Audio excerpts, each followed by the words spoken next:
तपाईले कुनै पनि डेली चार्टमा हेर्नुभयो भने तपाईले के देख्नुहुन्छ? प्रत्येक क्यान्डलमा के कमन छ? प्रत्येक क्यान्डलमा के कमन छ भने विक कमन छ। प्रत्येक क्यान्डलमा विक हुन्छ। हेर्नुस् त। र प्रत्येक क्यान्डलमा विक हुन्छ अनि हामीले यही विकमा इन्ट्री लियौं भने कति राम्रो हुन्थ्यो होला, हैन? किनकि हामीले विकमा इन्ट्री लियौं भने के भयो भने हामीले त्यो डेको लोमा इन्ट्री लियौं। वा भनौं हामी बटममा इन्ट्री भयौं। र यदि सेल गर्ने हो भने यदि हामीले माथिको विकमा सेल गर्ने भने के भयो हामी टपमा भयौं। त्यही भएर हामीले यो डेली चार्टको यो विक भएको पार्टमा चाहिँ हामीले कसरी इन्ट्री लिने हैन त्यो आज हामी यस भिडियोमा बुझ्ने छौं। कसरी चाहिँ हामीले चाहिँ यो डेकै चाहिँ बटममा कसरी इन्ट्री लिने भनेर चाहिँ आज हामी यस भिडियोमा सिक्ने छौं। र त्यो सिक्नुभन्दा पहिले तपाईलाई म एउटा कुरा देखाउँछु। जस्तै ल मानौं यो एउटा क्यान्डल छ। यो क्यान्डल भनेको चाहिँ डेली क्यान्डल हो र यो भनेको के हो त यो क्यान्डल ओभरअल यो चाहिँ वान डे को क्यान्डल हो। यसले चाहिँ के दर्शाउँछ त यसले हामीलाई के देखाउँछ? यसले के देखाउँछ भने प्राइस यहाँबाट ओपन भयो हैन, त्यसपछि मुनि गयो, यहाँसम्म गयो, त्यसपछि माथि गयो, माथि हाईसम्म गयो, त्यसपछि आएर यहाँबाट रोकियो भनेर देखाएको हैन त यसले। भनेपछि मार्केट यहाँबाट ओपन चाहिँ यहाँबाट भएको, माथि ओपन भयो, त्यसपछि मुनि गयो, त्यसपछि यहाँबाट माथि गयो हैन त। त्यही देखाउँछ नि त एउटा डेली क्यान्डलले हैन। अब कुनै पनि डेली क्यान्डल यानी कि कुनै पनि डेमा फर्स्ट टाइम यानी कि तपाईको ओपनिङ टाइम कुन बेला हो? ओपनिङ टाइम भनेको जहिले पनि मार्केट ओपनिङ हामीले नेपाली टाइम हेर्ने हो भने 2:45 मा हो। 2:45 को मतलब बिहानको 2:45 मा हो। भनेपछि अब हामीले के गर्न सक्यौं भने कुनै पनि ट्रेन्ड छ भने 2:45 मा चाहिँ ओपनिङ कुन बेला भएको छ हैन, त्यो ओपनिङको बेला चाहिँ हामीले एउटा मार्क लगाउन सक्यौं हैन। मार्क लगाउन सक्यौं र के गर्यौं भने अब यदि त्यो हामी यदि अप ट्रेन्डमा छौं भने यदि अप ट्रेन्डमा हामी ट्रेन्ड गर्दै छौं भने हामीले चाहिँ अब के चाहिँ अनुमान गर्न सक्यौं भने मार्केट अप ट्रेन्डमा छ, आज बुलिश क्यान्डल बनिन्छ। त्यसैले बुलिश क्यान्डल बनिन्छ भने एउटा विक त फिक्स नै बनिन्छ हैन। त्यही भएर म एउटा विकमा इन्ट्री गर्छु भन्नुहुन्छ भने चाहिँ यो हामीले चाहिँ त्यो दिनको चाहिँ ओपनिङ क्यान्डल कुन छ 2:45 AM को चाहिँ ओपनिङ क्यान्डलको चाहिँ हामीले त्यसको चाहिँ एउटा लाइन ड्रा गर्छौं। ल लाइन ड्रा गरिसकेपछि के हुन्छ भने मार्केट यदि त्यो जुन हामीले ड्रा गरेको लाइन भन्दा चाहिँ मुनि आउँछ भने हामी यो बेला चाहिँ जब मुनि आउँछ नि त्यो बेला चाहिँ अब हामी बाइङ अपर्च्युनिटी हेर्छौं। र अब बाइङ अपर्च्युनिटी कसरी हेर्ने त है? अब जस्तै यहाँ पनि त आउन सक्छ, यहाँ पनि आउन सक्छ। त्यसैले अब यहाँबाट कुरा आउँछ हाम्रो ICT किल जोन। जसरी मैले भनेको थिए लन्डन किल जोन भनेर चाहिँ जस्तै मैले यो भन्दा अगाडिको भिडियोमा मैले जुन इन्ट्रोडक्सन दिएको थिएँ ICT को त्यहाँ मैले के भनेको थिएँ भने लन्डनको किल जोन भनेको 2 AM to 5 AM र न्युयोर्कको 7 AM to 12 AM। अब मार्केट यसरी यो गइरहेको हुन्छ हैन। अब यो जुन बेला चाहिँ हाम्रो किल जोन आउँछ नि, किल जोनको टाइम जस्तै लन्डन किल जोन छ भने अब हामीले यहाँबाट अपर्च्युनिटी हेर्छौं।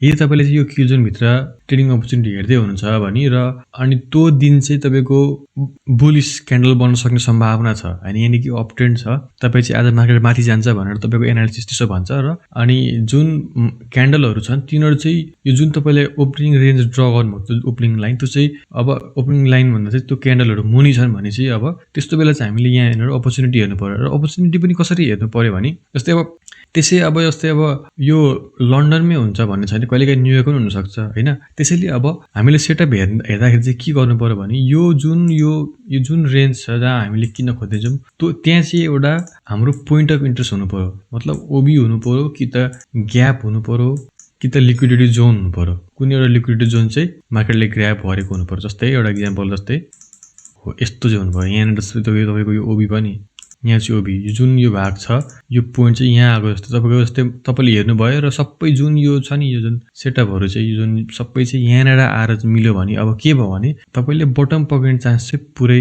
हाई हुन्छ जस्तो बेला चाहिँ। किनकि तपाई के ओपनिङ टाइम भन्दा क्यान्डल मुनि छ हैन, तपाई यानी कि विकको पार्टमा हुनुहुन्छ। त्यो डे यदि बुलिश भयो भने तपाई विकको पार्टमा हुनुहुन्छ र तपाईले जहाँनेर चाहिँ बाइङको लागि हेर्दै हुनुहुन्छ। हामी बुलिशको कुरा गर्दैछौं, त्यही भएर बाइङको लागि हेर्दै हुनुहुन्छ। त्यो चाहिँ अब एउटा ओबी जोनमा छ भने अब यस्तो बेला चाहिँ हामीले सेटअप हेर्न सक्यौं। र सेटअप हेर्दाखेरि मैले जुन त्यो सिकाएको थिए स्ट्र्याटेजी तपाईले त्यो स्ट्र्याटेजी यदि यो जोन भित्र बन्यो भने तपाईले त्यस्तो बेला एन्ट्री गर्न सक्नुहुन्छ हैन।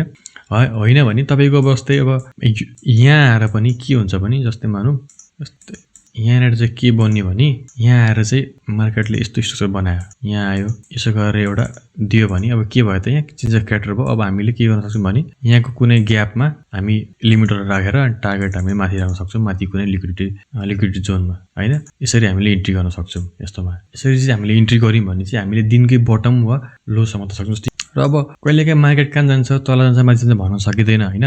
र त्यसको लागि यदि तपाईँहरूले चाहिँ अब आज के गर्ने भनेर डिसाइड गर्न सक्नुहुँदैन, आज बाई गर्ने कि सेल गर्ने भनेर। त्यसको लागि एउटा सजिलो के छ भने तपाईँले इएमए युज गर्न सक्नुहुन्छ। एउटा 9 इएमए र अर्को 18 इएमए चाहिँ डेली क्यान्डलमा चाहिँ तपाईँले त्यो हाल्नुहोस् होइन। डेली टाइम फ्रेममा हाल्दा चाहिँ यदि प्राइजहरू जस्तो जुन क्यान्डलहरू चाहिँ यो इएमए भन्दा माथि छ भने चाहिँ तपाईँले त्यो दिन चाहिँ बुलिस बनिन्छ भनेर हेर्नुहोस्। जस्तै अब हामीले जस्तै एउटा इक्जाम्पल दिउँ होइन, जस्तै 24 यहाँनिर हेर्नुहोस् मार्केट जुन यो क्यान्डलहरू छ यो चाहिँ इएमए भन्दा माथि छ होइन, सबै क्यान्डल माथि छ। अब हामीले के अनुमान लगाउन सक्यौँ भने अर्को जुन क्यान्डल बनिन्छ त्यो पनि बुलिसै बन्ने हो भनेर हामीले अनुमान लगाउन सक्छौँ। र यति गरिसकेपछि अब हामीले यो चाहिँ मैले अहिले फेरि के गरेको छु भने यो चाहिँ नेपाली टाइम बनाएको छु होइन। नेपाली टाइम भनेको चाहिँ हाम्रो नेपाली टाइमको चाहिँ जुन डेको क्यान्डल हुन्छ त्यो चाहिँ 2:45 AM चाहिँ ओपन हुन्छ। जस्तै 2:45 AM चाहिँ हाम्रो के हुन्छ भने अर्को एउटा डे सकेर अर्को डे स्टार्ट हुन्छ र क्यान्डल पनि त्यहीँबाट स्टार्ट हुन्छ। यहाँनिर 4:45 गर्नु भने ओपनिङ कुन भयो, यो भयो नि त यहाँनिर होइन। त्यो दिनको क्यान्डल यो भयो भनेपछि ओपनिङ कुन हुन्छ त अब हाम्रो? जस्तै 2:45 को क्यान्डल यो छ 45 होइन त। ओपनिङ भनेको के हो, बुलिस क्यान्डलको ओपनिङ कहाँ हुन्छ, मुनि हुन्छ। अब ओपनिङ भनेर हामीले लाइन, अब यो लाइन छ जुन यो लाइन, अब हामीले बाई गर्दा जहिले पनि यदि बुलिस छौँ भने हामीले चाहिँ यो लाइनभन्दा मुनि चाहिँ अब कुनै सेटअप बन्ने भने मात्र हामी बाइङको लागि हेर्छौँ। जस्तै यहाँ हेर्न सक्छौँ हामीले के भयो भने हामीले जस्तै अब किल जोनको लागि मैले एउटा तपाईँले इन्डिकेटर भनेको थिएँ होइन, किल जोन भनेर एउटा इन्डिकेटर पाउँछ। तपाईँले यो किल जोन हाल्नुभयो होइन, किल जोन हाल्नुभयो। किल जोन हाल्नुहोस् के भयो भने तपाईँले यो चाहिँ युरोपको लन्डन किल जोन हो। लन्डन किल जोनमा के भयो, यस्तो कुनै सेटअपहरू बनेन, किनभने कुनै पनि स्ट्रक्चर ब्रेक हामीले देखेनौँ, चेन्ज अफ क्यारेक्टरहरू देखेनौँ। तर यहाँ के भयो हामी यहाँ आएर चाहिँ के भयो, यहाँबाट लिक्विडिटी पनि लियो प्लस यहाँ हामीले चेन्ज अफ क्यारेक्टर पनि देख्यौँ होइन। चेन्ज अफ क्यारेक्टर पनि देख्यौँ। चेन्ज अफ क्यारेक्टर भन्दा अगाडिको कहाँ छ त हाम्रो ग्याप यहाँनिर छ। अब हामीले के गर्छौँ भने लिमिट अर्डर, हाम्रो लिमिट अर्डर यहाँ राख्छौँ। स्टप लस भनेको जुन यो क्यान्डल छ ग्याप भन्दा अन्तिम क्यान्डल त्यो क्यान्डलको मुनि, र टार्गेट हामीले रिसेन्टको हाईमा राख्छौँ होइन। के भएको छ भने यो टार्गेट भोलिपल्ट पुगेछ, मतलब यो हामीले चाहिँ विकेन्डभरि होल्ड गरेछौँ। हामीले यसरी नै चाहिँ जुन हामीले अघि मैले तपाईँलाई तरिका सिकाएँ आज के गर्ने भनेर हेर्दाखेरि चाहिँ यसरी सुरुमा चाहिँ डेलीमा चाहिँ के हुनसक्छ, डेलीको चान्सेसहरू हामीले लिनुपर्ने हुन्छ।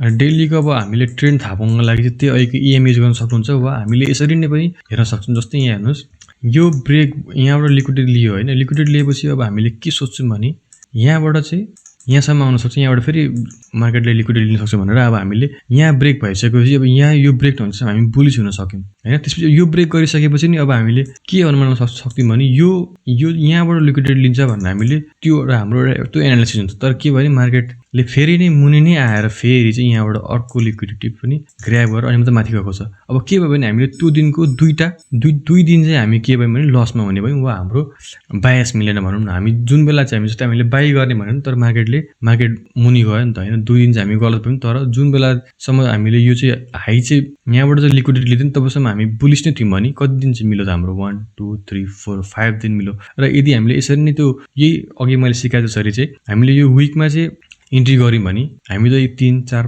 5 दिन हामीले त्यो हाम्रो एनालाइसिस मिल्ने भयो होइन। यसरी हामीले इन्ट्री गर्दा हुन्छ।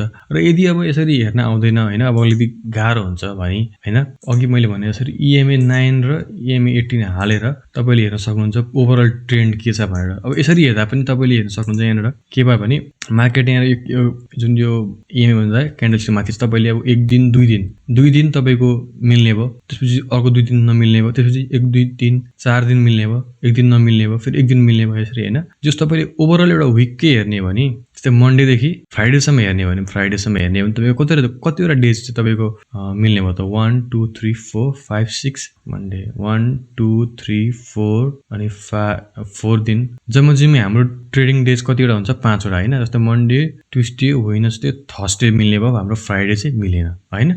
अब यहाँ पनि अर्को पनि हेर्नु जस्तै यहाँ मन्डे ट्युसडे वेडनेसडे मिलेन, थर्सडे मिल्यो, फ्राइडे मिलेन होइन। जस हाम्रो विकको 3 दिन मिल्यो, अर्को विकको 4 दिन मिल्यो। यसरी हामीले गर्दा पनि इएमएले पनि एकुरेसी दिन्छ। त्यसैले तपाईँलाई यदि आज जस्तै के गर्ने, बाइङ गर्ने सेल गर्ने छुटाउन आउँदैन भने आइसिटीको कन्सेप्टमा यसरी गर्दा हुन्छ। र अघि मैले देखाए जसरी नै यदि यसरी चाहिँ तपाईँ त्यो दिनको ओपनिङलाई त्यसरी लाइन ड्र गरेर अनि यो लाइनको मुनि मात्र म बाई गर्छु भनेर मुनि चाहिँ सेटअपहरू हेर्नुभयो भने तपाईँले विकमा इन्ट्री गर्नुहुन्छ। र यदि त्यो दिन बुलिस नै भयो भने तपाईँले पुरै ओभरअल रेन्जको तपाईँले तपाईले यत्रोबाट प्रफिट कमाउन सक्नुहुन्छ वा तपाईले चाहिँ यही इन्ट्री गर्नु भने तपाईले यो यहाँनिर टार्गेट राखेर गर्नु भने तपाईले यहाँदेखि यहाँसम्मको तपाईले त्यो दिन प्रफिट कमाउन सक्नुहुन्छ। र अब तपाईले के चाहिँ होप नगर्नुहोस् भने तपाईले दिनै यस्तो सेटअप भेट्नुहुन्छ र होप नगर्नुहोस्, किनकि तपाईले नि हेर्न सक्नुहुन्छ जस्तै यहाँनिर पनि तपाईले अब जस्तै इन्ट्री गर्दै हुनुहुन्छ भने तपाईले यिनेर तपाईलाई थाहा नै छ हैन, तपाईलाई थाहा छ आज बुलिश हुन्छ भनेर थाहा छ भने पनि तपाईले कहिलेकाहीँ सेटअप मिल्दैन वा सेटअप भए पनि तपाईको त्यो ग्यापसम्म कहिलेकाहीँ प्राइस नै आउँदैन। त्यसैले तपाईको एनालाइसिस मिल्छ आज मार्केट कहाँ जान्छ भनेर, तर तपाईको इन्ट्री हुँदैन हैन। त्यसैले यसरी चाहिँ तपाईले गर्नुस् हैन। सुरुमा के गर्नुस् भने तपाई यसरी EMA बाट हेर्नुस् तपाई आज बुलिश हुनुहुन्छ कि बेयरिश हुनुहुन्छ हेर्नुस्, र यदि बुलिश हुनुहुन्छ भने त्यो दिनको ओपनिङ प्राइसले यसरी लाइनमा ड्र गर्नुस्, र लाइनमा ड्र गरिसकेपछि अब प्राइस त्यो लाइन भन्दा मुनि आउनसम्म वेट गर्नुस्, र त्यसपछि प्राइस लन्डन किल जोन वा न्युयोर्क किल जोनमा हुनुपर्छ। र यदि कुनै पनि जस्तै यो चाहिँ अब यहाँनिर चाहिँ लन्डन किल जोन थियो अरे भने ल मानौँ लाइन तपाईले ड्र गर्नुभएको 245 को टाइम यहाँनिर थियो अरे। अब यहाँनिर लन्डन किल जोन छ, तपाईले यहाँ इन्ट्री गर्दा भयो त भएन नि त, किनभने ओबी त यहाँनिर छ भनेपछि न्युयोर्क जोनमा चाहिँ यहाँसम्म आउन सक्छ भनेर तपाईले न्युयोर्कलाई वेट गर्नु पर्यो। तर न्युयोर्क जोनमा यहाँसम्म आयो भने अब चाहिँ हामीले यहाँनिर यो सेटअप हेर्नु पर्यो, यस्तो खालको सेटअप है त। आशा छ मैले भनेको कुरा बुझ्नु भयो होला। यदि केही बुझ्नु भएन भने कमेन्ट गर्नु, म फेरि अर्को भिडियोमा त्यो कुराहरू क्लियर गर्नेछु।